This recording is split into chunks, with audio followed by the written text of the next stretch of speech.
Boa noite a todos. O nosso trabalho vai ser sobre o problema macroeconômico carga tributária brasileira. A equipe econômica é formada pela Elaine, Fernando, Fábio e Thiago.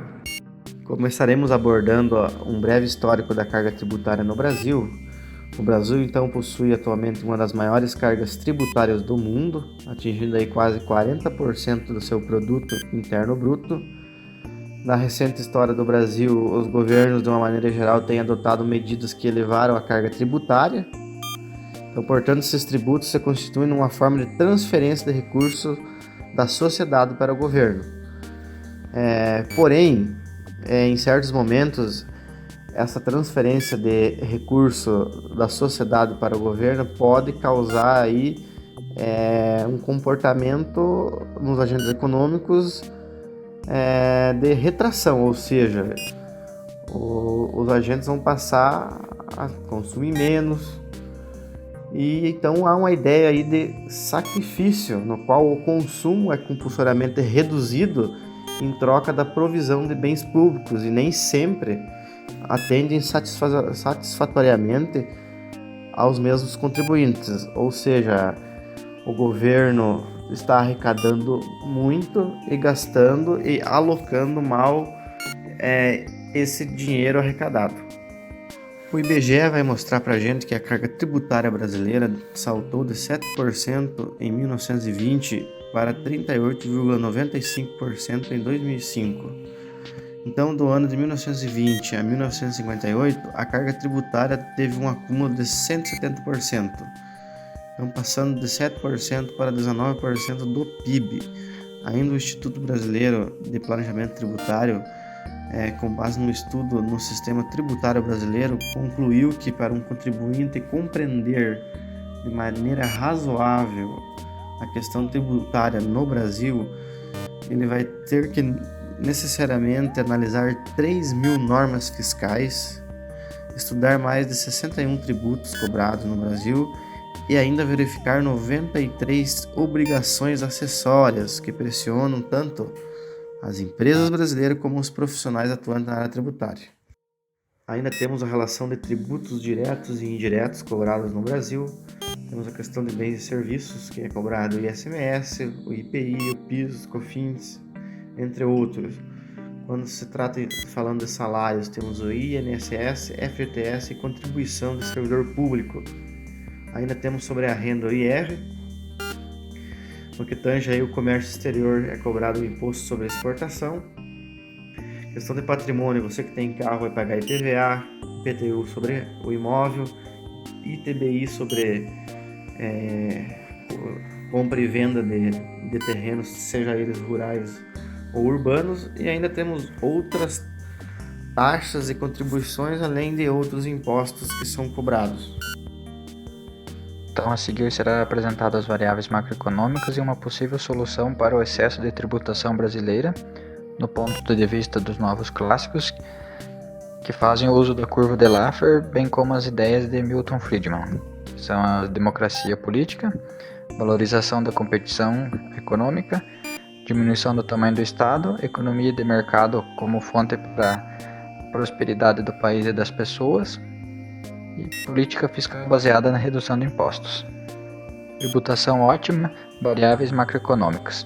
Adam Smith, em sua obra, A Riqueza das Nações, definiu 4 princípios básicos para orientar um sistema tributário ótimo. A capacidade contributiva. Os indivíduos deveriam contribuir para a receita do Estado de acordo com a sua capacidade de pagamento. Objetividade. O tributo e a forma de pagamento devem estar claros e evidentes para o contribuinte. Simplicidade. A arrecadação do tributo deve ser feita de maneira que facilite a vida do contribuinte. E otimização. A arrecadação do tributo deve implicar o menor custo possível para o contribuinte.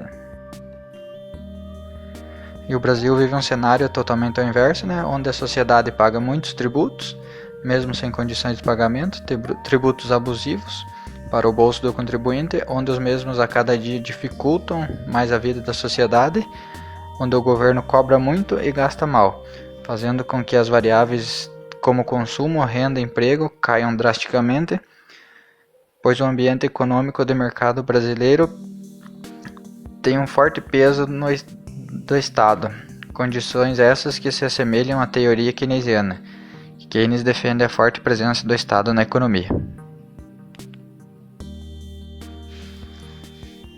Então, nesse sentido, a teoria novo clássico com políticas de redução de impostos, diminuição do tamanho do Estado, economia de livre mercado, irá proporcionar um ambiente mais favorável aos consumidores e investidores. Curva de Laffer. Em 1974, o economista Arthur Laffer desenvolveu um gráfico para mostrar como os níveis das alíquotas afetam a receita tributária. Segundo o economista, as alíquotas dos Estados Unidos eram tão elevadas que, se houvesse uma redução, poder-se-ia obter um aumento na arrecadação. A curva de Laffer provoca uma reflexão sobre as distorções e a perda de incentivos que as alíquotas dos impostos causam na economia, podendo essas alíquotas, à medida que são aumentadas, reduzir a receita tributária. De acordo com tal teoria, quando a carga tributária é baixa, a relação entre as duas variáveis é direta, ou seja, primeiro momento, uma pequena elevação na carga tributária proporciona um aumento total na arrecadação de tributos, por parte do setor público.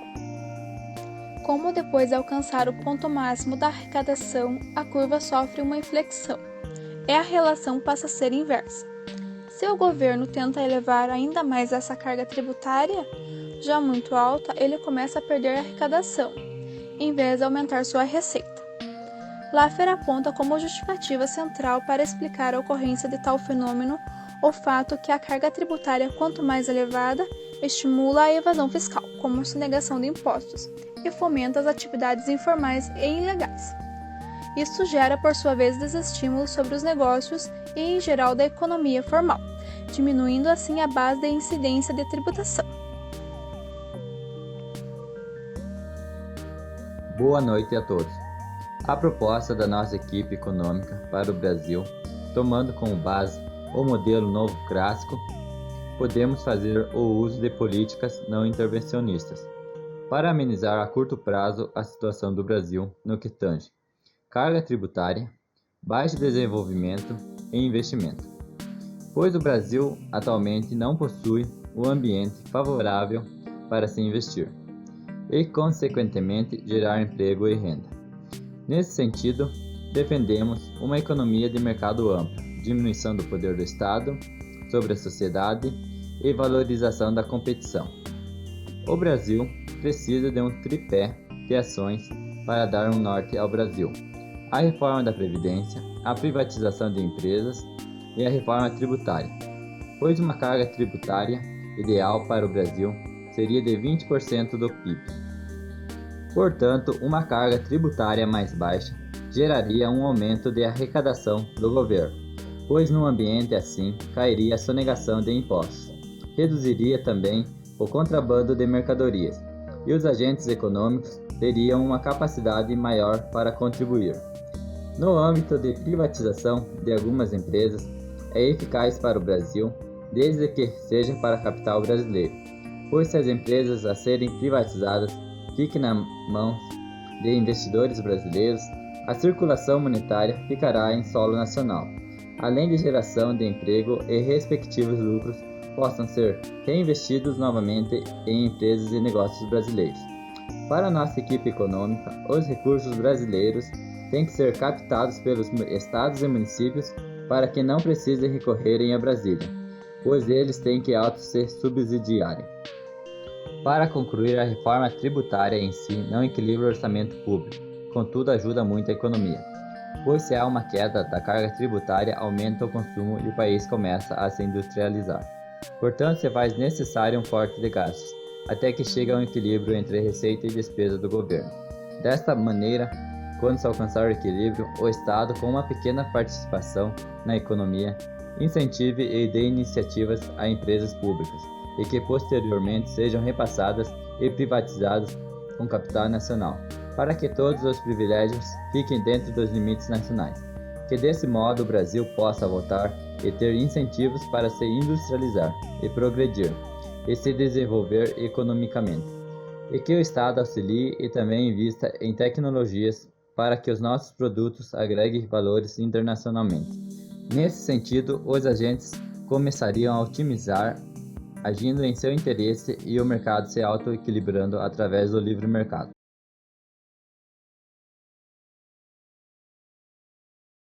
Um Brasil maior requer um governo menor, requer que o Estado pese menos sobre o setor que gera riqueza, que é o setor privado. A função do governo nunca foi gerar riqueza, não é no Brasil, em lugar nenhum. A função de governo, se funcionar bem, é permitir que o setor privado gere riqueza e distribuir a riqueza. O Brasil não faz nenhuma das duas coisas. Ele não permite que o setor privado gere e, pior, ele não distribui.